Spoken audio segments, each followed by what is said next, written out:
If you're of the evangelical persuasion, any kind of church, Baptist, Presbyterian, whatever, you've grown up viewing Eve as the temptress that ruined poor Adam, and it is her fault that we're all in this mess right now. Okay?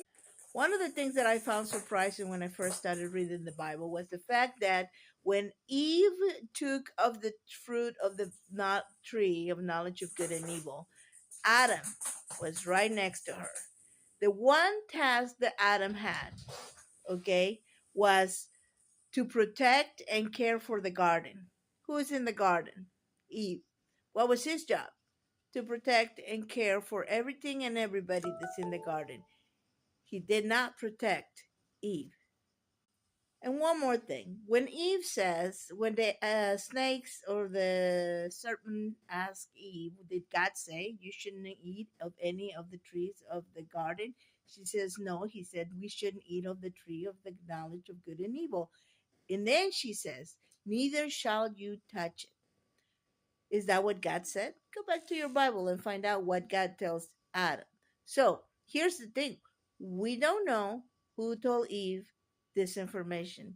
Did Adam take the information that God gave him, add it to it? Now imagine you're sitting there, you grab the apple and so or the whatever fruit, and guess what? When you touch it, you don't die. Then she's like, well, I have been misinformed. She takes a bite, and guess what? She doesn't die. So then she gives it to her husband. You know who stood by the whole time watching her as a guinea pig? Adam. And then again, when God gives up, You're under the bus, yes, too. when God comes back in and says, "What have you done?" Who gets cursed? Adam. Who sinned? Adam. Okay, it wasn't Eve. Read the narrative again, and you'll figure it out. Here's the other thing. It's that woman you gave me. In the New Testament, Paul tells us about the woman was deceived and all of this and that, right? And people use that to say that women shouldn't teach, preach, and all of that.